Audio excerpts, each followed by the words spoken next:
Yo soy libre, alegre, soy todo y uno. Soy verano, soy playa, soy frío de montaña. Yo soy así de claro, es que yo soy así. Yo soy claro, soy único, ay, yo soy así. Yo soy hijo y vecino, amigo y cuñado. Soy camino y destino, comienzo y final. No importa dónde vaya, yo voy a estar ahí. Yo soy claro, soy único, ay, yo soy así. Yo soy poesía y soy verso. Soy libre como el viento que llega a todas partes. Ay, soy señal de esperanza que nace en la mañana y con el día crece. Yo soy claro, soy único, yo soy así. Yo soy claro, soy único, yo soy así. Yo soy claro, soy único. Hola a todos y a todas, bienvenidos a la clase virtual número 6 de Didáctica de la Lengua. Les comentamos para aquellos que no pudieron conectarse que la semana pasada hicimos nuestra primer videoclase por videollamada y bueno, fue una experiencia para mí re linda, nueva, es la primera clase que di de esa forma. Lamentablemente me olvidé de grabarla, que era una de las cosas que pretendía hacer para que ustedes la puedan ver. Y les comentamos que lo que hicimos más que nada es hablar de cómo estábamos atravesando esta situación. Hicimos algunas aclaraciones con respecto al foro de la clase número 4 que vamos a retomar ahora. Y hicimos algunas explicaciones en cuanto a errores que aparecieron comúnmente en sus escritos. Bueno, eso fue todo. No se olviden que la semana que viene tenemos un nuevo encuentro virtual. Quiero aprovechar y empezar con buena onda para felicitarlos y felicitarlas a todas aquellas que están haciendo un esfuerzo enorme y están llevando sus tareas al día. La verdad yo me siento muy contenta y espero que ustedes estén disfrutando dentro de lo que se puede de este trayecto formativo. Bueno, empecemos nomás. Bueno, pensándonos como futuras y futuros formadores. Cada vez que nosotros empezamos una clase, tenemos que retomar de alguna forma lo trabajado en la clase anterior. En nuestra clase anterior nosotros trabajamos con el texto de Marín, lingüística y enseñanza de la lengua. Siempre le cambio el nombre, así que espero que no se enojen. Y en base a la lectura y el análisis que nosotros hicimos del texto de Marín, hubo que hacer una participación en el foro. Bien, ¿qué es lo que se pedía en ese foro? En ese foro se pedía que ustedes extraigan 2 definiciones del texto de Marín y las compartan con sus compañeros y sus compañeras. Como verán, yo les hice unas cuantas devoluciones y cosas a tener en cuenta. Entonces, si nosotros tenemos que empezar esta clase con una situación problemática que yo de alguna forma ya les planteé en el foro, la primera pregunta sería: ¿qué es y qué no es una definición? Esa sería la situación problemática que yo les planteo en el inicio de esta clase. Ahora bien, para poder desarmar ese interrogante, antes tenemos que repasar algunas cuestiones. Lo primero que vamos a repasar es qué tipo de texto es el de Marta Marín. En la clase anterior nosotros analizamos que en la clase 4, no en la anterior por videollamada, nosotros analizamos que a partir del título y de algunos elementos del paratexto podíamos deducir que el texto de Marín no iba a ser un texto literario. Es decir, que era un texto no literario o no ficcional, ya que no tenía una función literaria.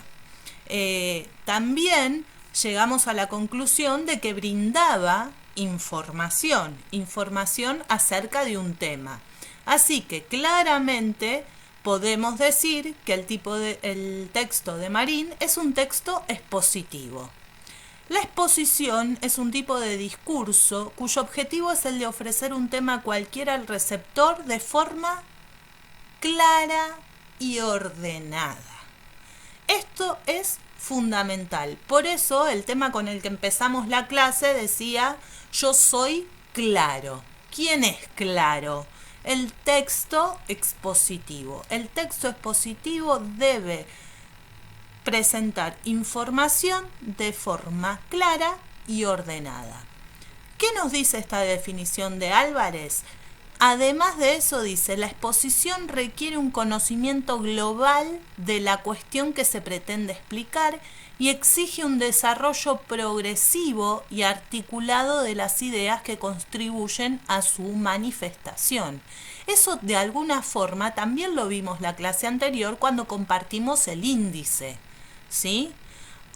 Fíjense que en ese índice hay un desarrollo progresivo y articulado de las ideas. No es que yo en un primer párrafo o en una primer parte de mi texto voy a explicar todos los temas. Desde ninguna manera, no puedo brindar toda la información de una. Necesito, para hacer esa clara y ordenada, ir presentando la información de a poco. Sigo. Se manifiesta fundamentalmente a través de obras de divulgación, de manuales, de textos científicos y especializados y en artículos periodísticos. A ver, ahora vamos a continuar analizando ese tema, pero fíjense que ¿por qué es tan importante aprender sobre los textos expositivos? Primero, porque esos van a ser los textos que nosotros vamos a trabajar más en el aula. En el aula, desde lengua, desde matemáticas, desde naturales y desde sociales, lo más probable es que el 90% de textos que le presentemos a los chicos sean textos expositivos. Por eso es que es muy importante, volvamos a nuestro interrogante primero, saber qué es definición y qué no es definición.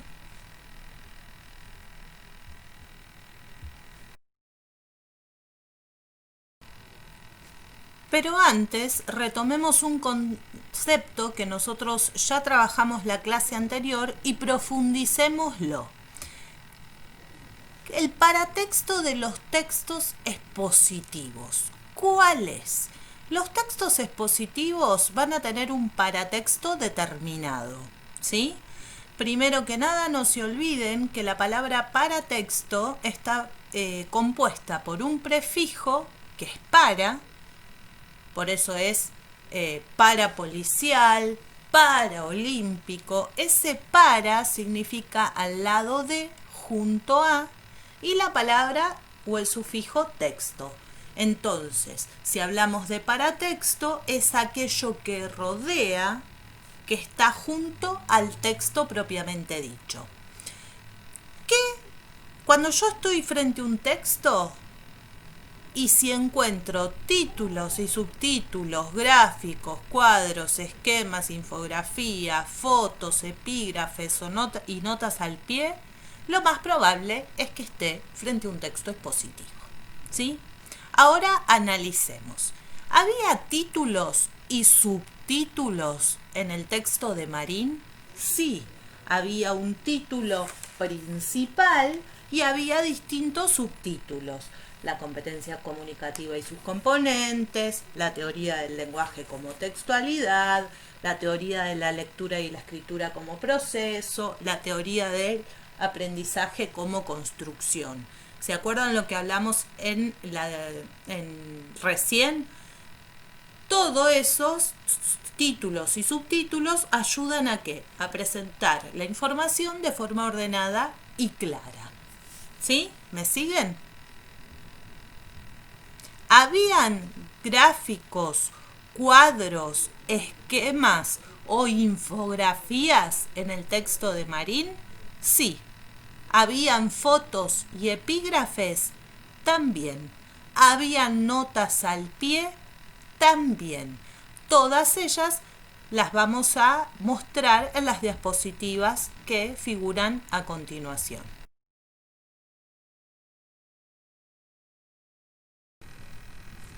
Bueno, ya profundizamos en la definición o en el concepto de lo que es un texto expositivo. Después también profundizamos en el paratexto de los textos expositivos y analizamos puntualmente en el texto de Marín. Ahora vamos a volver a una información que ya apareció en las diapositivas anteriores, que tiene que ver con la clasificación de los textos expositivos. Los textos expositivos se clasifican en dos grandes grupos, los divulgativos y los especializados. Pensemos. Yo les dije anteriormente que ustedes como maestros y maestras, cuando enseñaran ciencias naturales, ciencias sociales, lengua o matemáticas, iban a trabajar con los alumnos con textos expositivos. Ahora bien, esos textos expositivos son divulgativos. ¿Por qué son divulgativos? Porque están referidos a un público en general. Lo puede leer un niño en primaria, lo puede leer alguien en secundaria y lo puede leer mi tía si quiere informarse sobre un tema en particular. En cambio, ustedes como estudiantes de un nivel superior están estudiando con textos expositivos especializados. Piensen a su tía leyendo el libro de Marta Marín. A ver, le sería muy difícil su comprensión. ¿Por qué? Porque usa términos especializados que tienen que ver, en este caso, con la didáctica de la lengua o con la educación en general. ¿Sí? Entonces, según el tipo del público al que van dirigidos, más o menos culto, esa es una aclaración fea, pero continuemos, y de la intención que guíe al autor, didáctica o no, pueden deslindarse algunas modalidades dentro del discurso de la exposición. Modalidad divulgativa, mediante la cual el autor informa lo más clara y objetivamente posible sobre un tema de interés general. Y modalidad especializada, que requiere el conocimiento de una determinada ciencia o de alguna parcela de la misma por parte del receptor. Bien, ejemplifiquemos lo anterior. Acá ustedes lo que pueden ver en la diapositiva es una hoja de un manual de ciencias naturales. Dice la evolución de los pluricelulares. A simple vista yo me puedo dar cuenta de que tiene varios elementos paratextuales de los textos expositivos.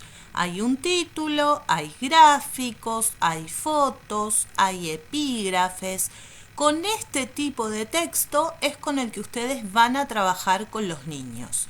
Y en la diapositiva siguiente, esta la que leemos, botánica sistemática, justamente es un texto expositivo que es también de biología, pero que ya es especializado, ¿sí? No lo vamos a dar en la escuela ni es de interés general porque tiene un lenguaje que requiere una cierta preparación. Un texto expositivo puede organizar su información de distintas maneras. Una de ellas es la organización descriptiva. Se describen las características de los seres, los hechos, las cosas, los conceptos, las ideas. Otra es una organización secuencial, es decir, se narran hechos o procesos que se suceden en un orden determinado. Se ubican los hechos según su sucesión en el tiempo. Fíjense que en parte del texto de Marín hay una organización secuencial, porque se narra cómo se empezó a enseñar lengua desde un enfoque estructuralista para llegar luego a la aparición del enfoque comunicacional. También puede haber una organización comparativa, es decir, se indican las semejanzas y diferencias entre dos o más objetos, ideas, personas o hechos, comparándolas según ciertas categorías, es decir, elementos que se tienen en cuenta para confrontarlos. Esto apareció mucho en las definiciones que ustedes pusieron en el foro, que en realidad no eran definiciones. Bueno, después más adelante lo vamos a seguir deconstruyendo, pero fíjense que nos decía: enseñar desde el enfoque comunicativo no es tal cosa. ¿Qué es lo que está haciendo ahí? Está comparando información.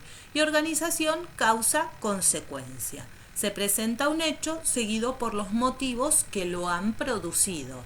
Es decir, hoy enseñamos así porque antes pasó tal y tal y tal cosa. Fíjense cómo no es la información que aparece en el texto de Marín se encuentran visibles todos este tipo de organización de la información.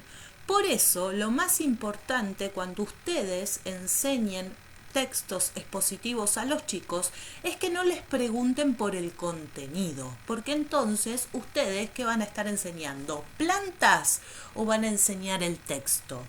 Ustedes tienen que enseñar el texto, entonces hay que leer con detenimiento, ¿sí? Y analizar todas estas cosas con los chicos. Eso es enseñar textos expositivos desde lengua.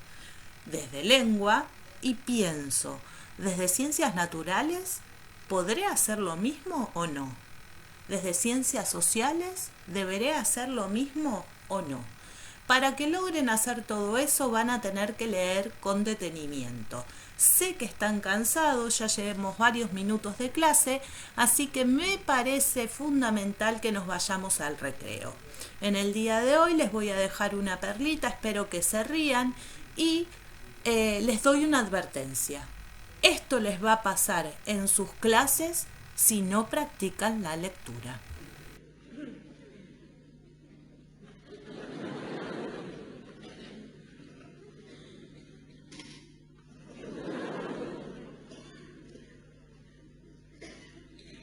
La siguiente obra del presente recital ilustra un periodo poco conocido de la juventud de Johann Sebastian Mastropiero. Todo empezó cuando un conocido crítico se refirió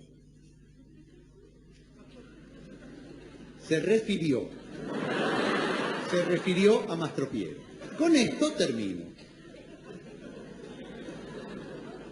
Con estos términos, claro, le falta el términos, no le han puesto el arriba de la T, no tiene la diéresis, no le han puesto la diéresis. Es un error de la hipotimia, cualquiera. Mastropiero se ha creado fama de artista espiritual, pero come todo, pero come de todo, pero con métodos pocos. Claros, con métodos poco claros. Podríamos llegar a admirarlo siempre. ¿Y cuándo tomaremos?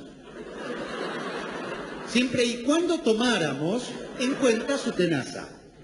Su tenaza ambición. Son dos palabras, ¿eh? Tenaza, ambición. En los más prestigiosos foros internacionales, en los más prestigiosos foros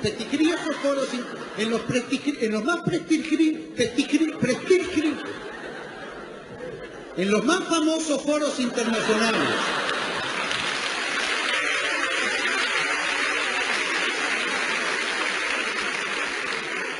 En que estuve excitado, muchas veces he citado el fracaso de su operación, el fracaso de su ópera, Sion y el judío era antes. Sion y el judío errante, que se basaba en una vieja leyenda hebrea. Una vieja leyenda hebrea. Me di cuenta enseguida. No podía ser. Siempre dije, qué dicha ópera no describe con acierto los sexos, los dos sexos, los éxodos de dicho pueblo. Y por eso Mastropiero soportó. Ha batido un huevo, soportó abatido un nuevo fracaso. Por esos días Mastro Piero enfrentó grandes problemas. Chocó con la bici, las vicisitudes más adversas. ¿Qué le tocaron? Que le tocaron en suerte. Vivía acostado por las dudas, vivía acosado por las deudas. Por esos tiempos conoció a los condes de Freistadt y cuando ya no podía más acudió a la condesa. Acudió a la condesa, que era la persona. Y doña, que era la persona idónea. La condesa se apiadó de él y le acostó un viejo. Y le costeó un viaje a Nueva York. Allí Mastro Piero compuso la pieza que escucharemos a continuación, su célebre Lazy Daisy. Aquí termina la anécdota, pero él te mató. Da vía, da. ¡Pará! Más. Pero el tema todavía da para más. Esto es, ¿todo? ¿Todo? Esto es, todo. Todo esto. Esto es, todo es, todo esto es. Esto, todo esto, ¿qué es esto? Esto es toso, ese soto es eso, ese seso es soto, todo soso, ese té, ¿es de totó o se decretó todo teté? Totó, ese, ¡ah! Esto es todo.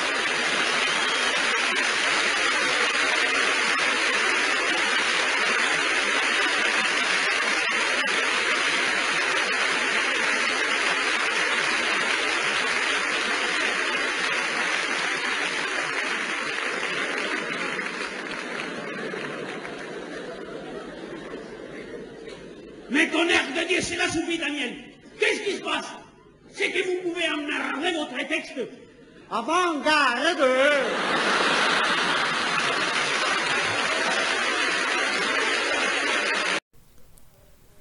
¿Qué les pareció el recreo? Espero que se hayan reído. Como verán, la grabación es muy vieja porque esto es más de mi época que la de ustedes. El grupo es Le Luthier, es un grupo humorístico. Y bueno, y me pareció que era una buena forma de pasar este recreo, reírnos un rato y relajar y predisponernos para seguir aprendiendo. Llegamos al núcleo de nuestra clase. Como podrán ver, aparece la palabra definición en esa diapositiva, pero no es la única. Y acá es donde vamos a empezar a revelar las intervenciones y mis devoluciones de los foros.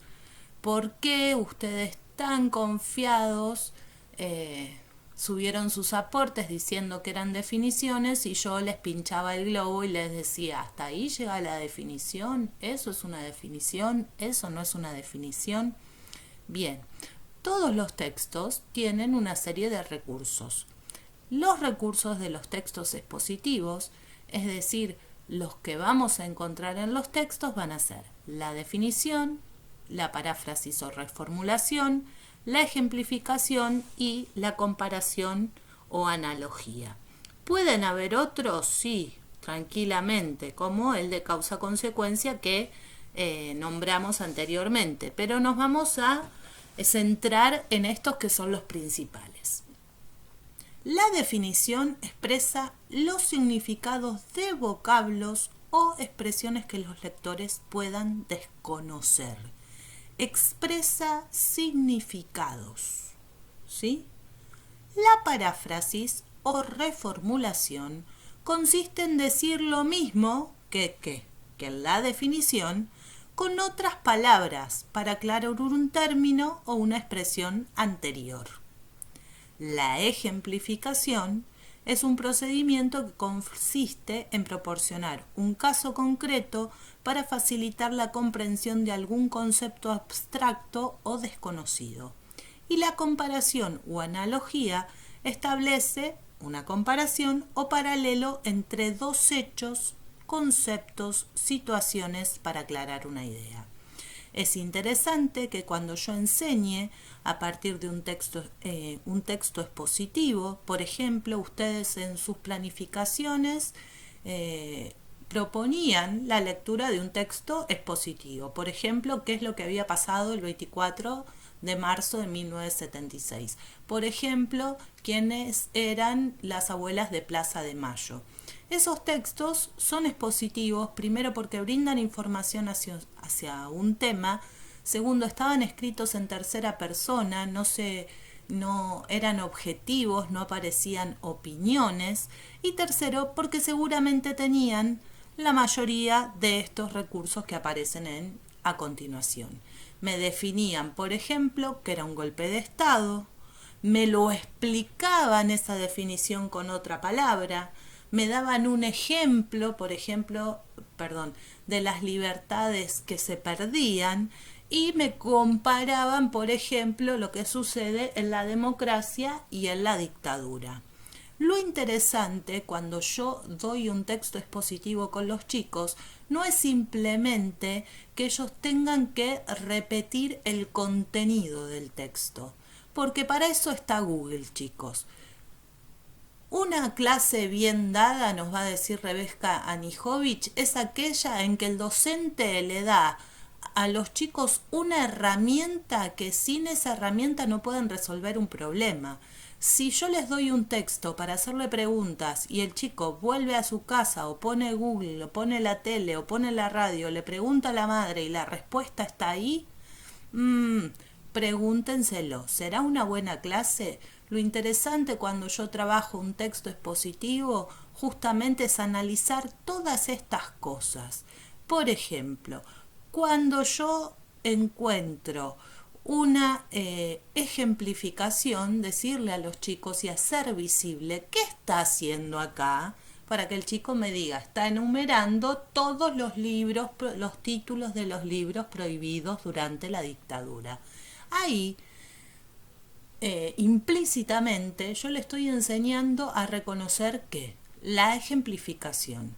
Él va a saber en un próximo texto que generalmente después de los 2 puntos aparece una enumeración o aparece una ejemplificación. ¿Sí?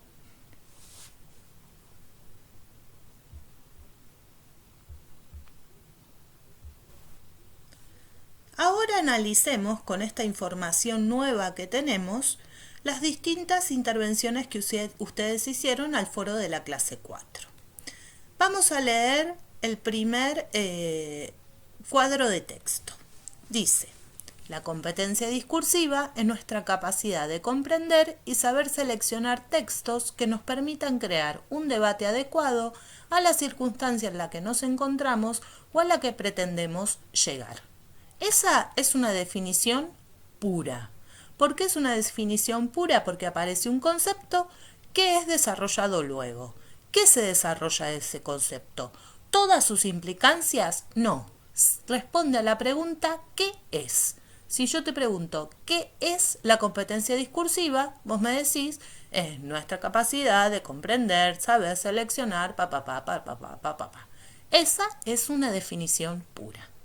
Ahora vayamos a la segunda, que también es una definición. Pero, dice, gramática del texto. Conocimiento de las estructuras textuales y de los mecanismos de cohesión textual y dentro de ellos el de progresión temática, distribución y alternancia de información vieja y nueva. Este conocimiento favorece la comprensión lectora y la producción de textos propio con alta eficiencia comunicativa. ¿Por qué yo les puse en colorado progresión temática y distribución y alternancia de información vieja y nueva? Volvamos a leerlo. Dice, gramática del texto. Conocimiento de las estructuras textuales y de los mecanismos de cohesión textual, y dentro de ellos el de progresión temática. Ahí aparece paréntesis, algo que nos enseñaron a nosotros en la escuela primaria. ¿Qué aparece entre paréntesis? Una aclaración. Pregunto, distribución y alternancia de información vieja y nueva, ¿qué es? Es la definición de progresión temática.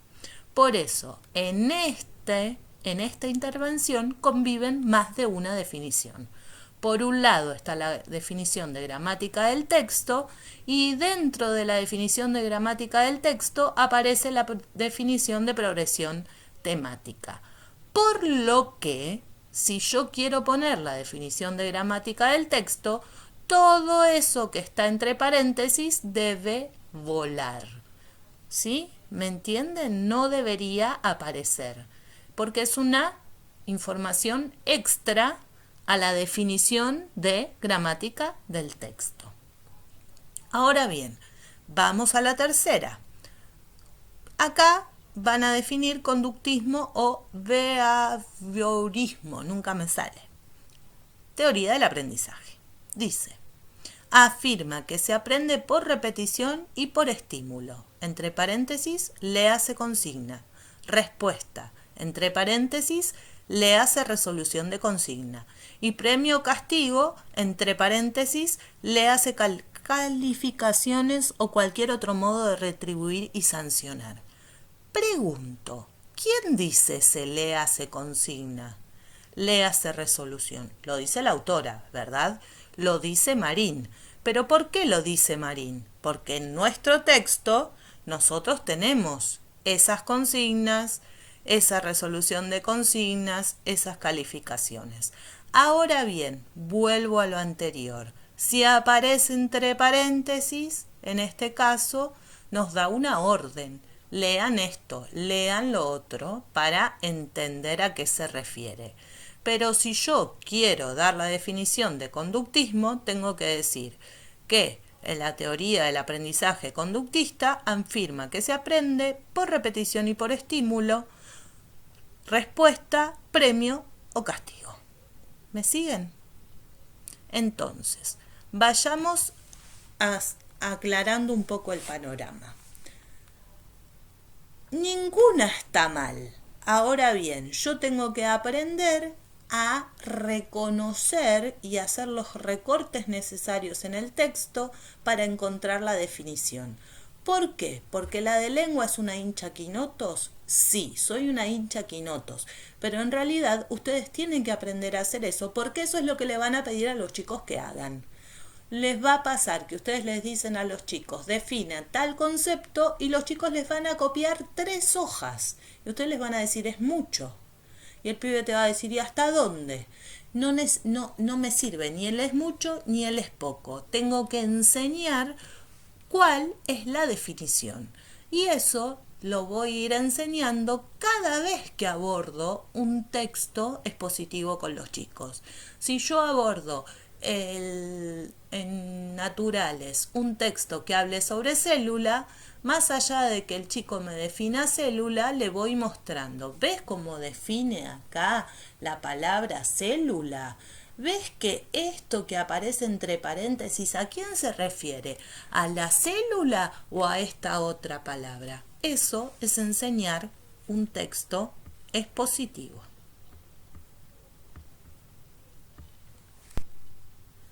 Continuemos con otras definiciones que aparecieron en los foros.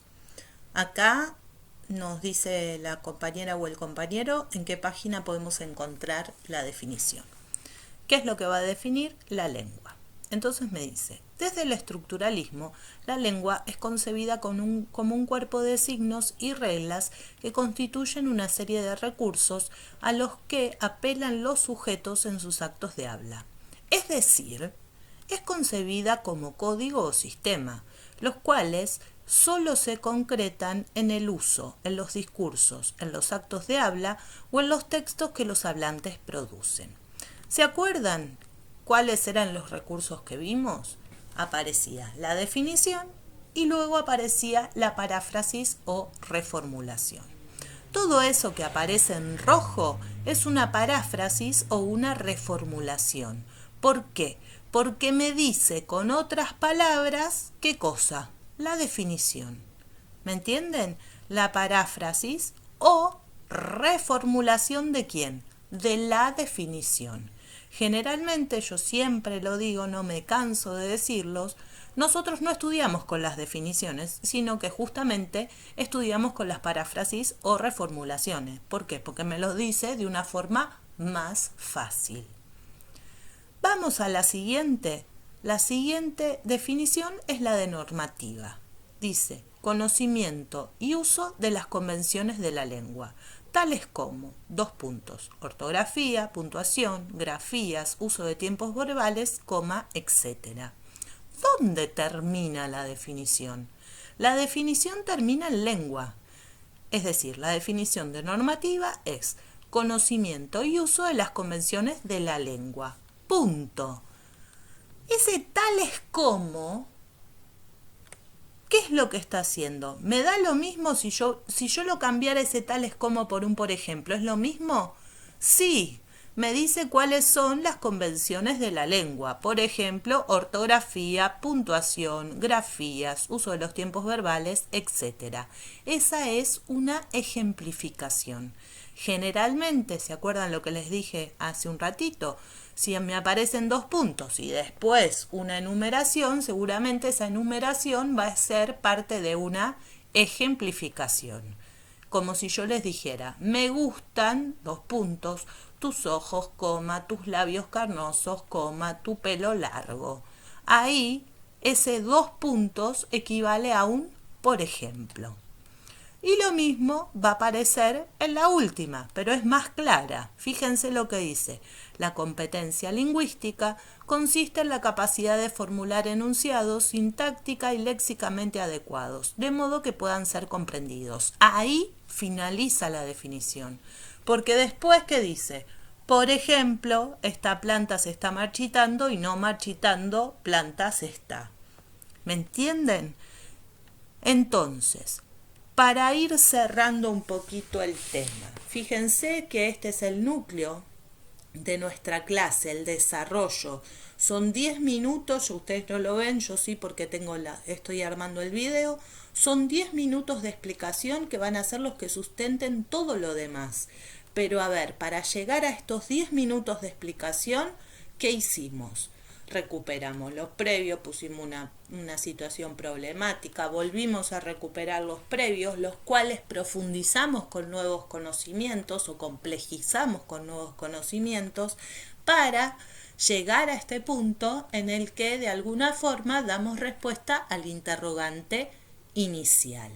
Es decir, que si estamos en el desarrollo de nuestra clase, ¿a dónde nos vamos acercando? Nos vamos acercando al cierre. Bien, como ustedes ya sabrán, la centralidad de su formación siempre va a ser la práctica. Es decir, nosotros, como por ejemplo mi materia, que es didáctica de la lengua, que es una materia del campo de las específicas, trabaja ¿para qué? Para el espacio de práctica, ¿sí? Bien. ¿Qué es lo que me interesa? Que retomemos el segundo párrafo. Lo que están viendo es el diseño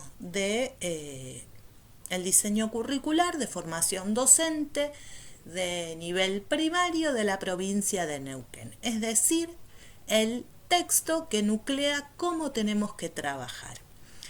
Acá se refiere al espacio de práctica 2. Y en el segundo párrafo dice, en el terreno áulico el desafío es intentar comprender prácticas ajenas, las de los docentes que solidariamente permiten compartir su espacio, que se desenvuelven en contextos específicos para construir conocimientos sobre las mismas.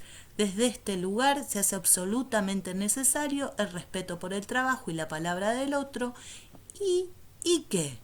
Y la rigurosidad metodológica a la hora de interpretar y enlazar la teoría con la práctica. Vuelvo otra vez. En el espacio de práctica de segundo año, ¿a qué se aspira? A que ustedes traten de comprender las prácticas de los docentes, a los que supuestamente vamos a ir a observar, junto con sus niños en un contexto áulico.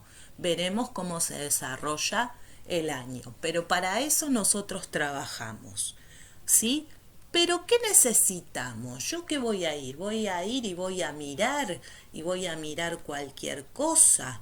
No, rigurosidad metodológica a la hora de interpretar y enlazar la teoría con la práctica.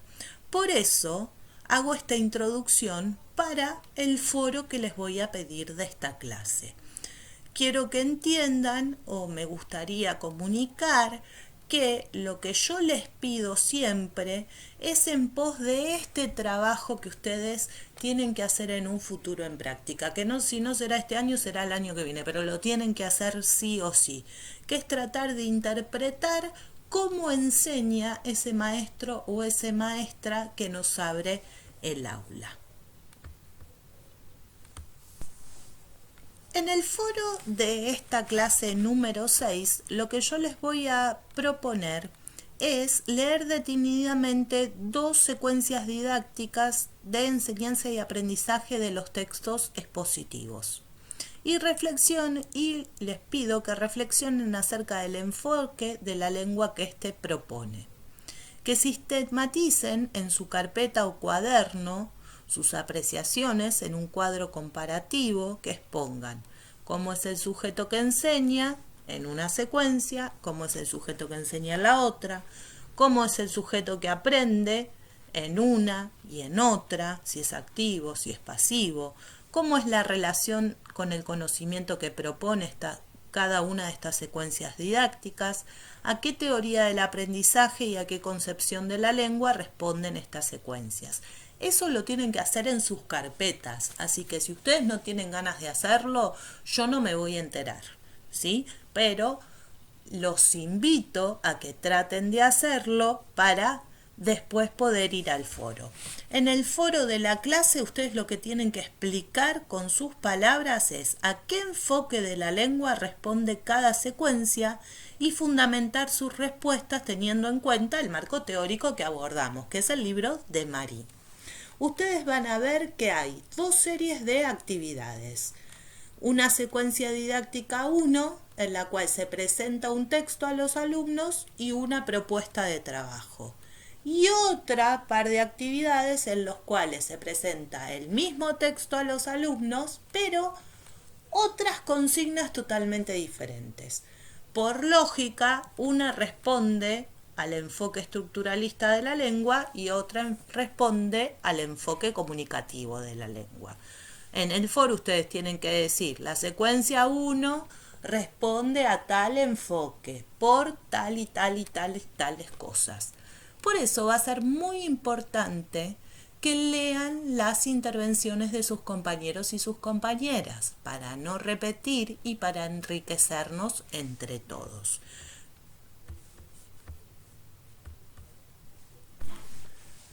Bueno, vamos llegando al final y ustedes saben que en el cierre de la clase lo único que se hace no es dar consignas de trabajo, sino que se recupera lo visto en la clase para fijar conocimientos, ver qué es lo que tiene que repasarse nuevamente, qué es lo que se entendió y qué es lo que no se entendió.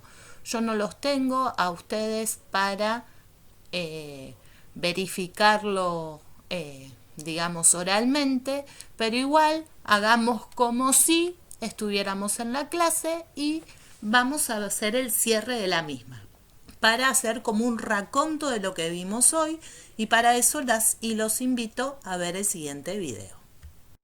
Hola amigos de la literatura, bienvenidos a una nueva sesión de Un Profesor. Yo soy Óscar y hoy voy a hablar de lo que es un texto expositivo.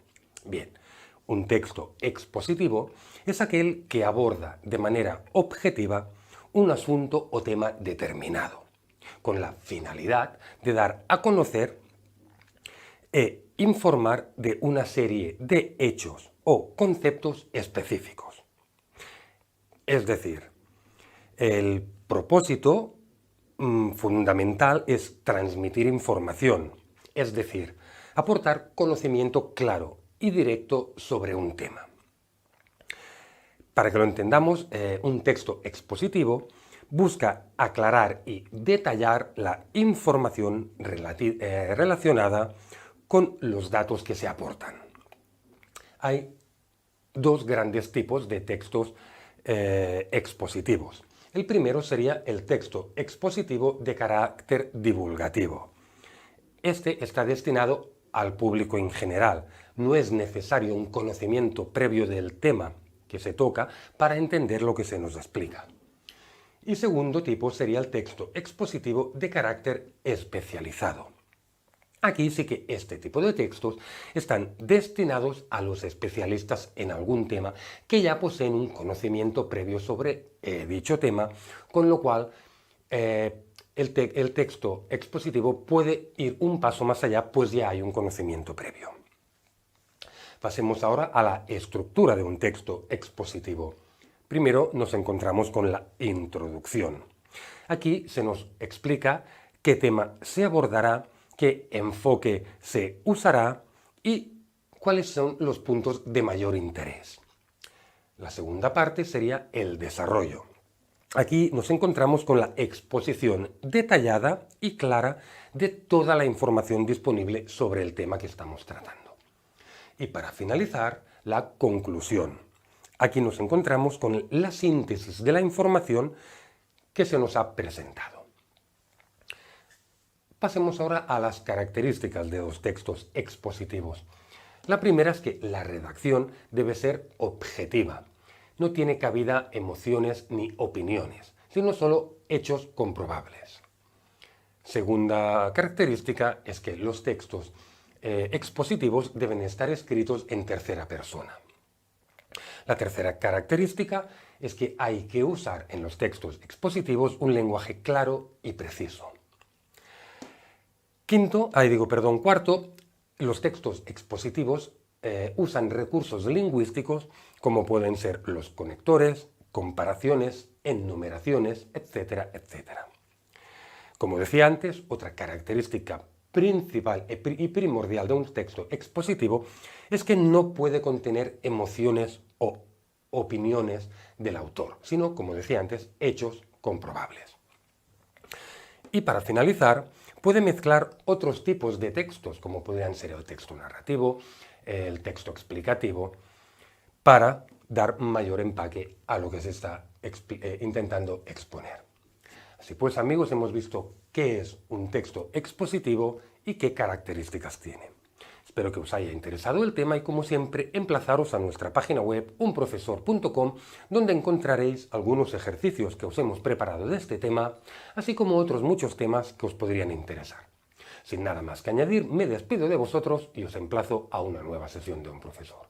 Hasta entonces, muchas gracias.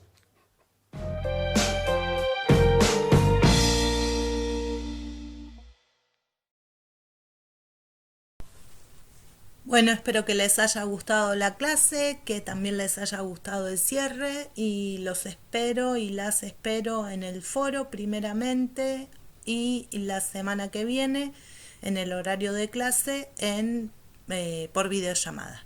Gracias, un beso, un abrazo gigante a todos y a todas.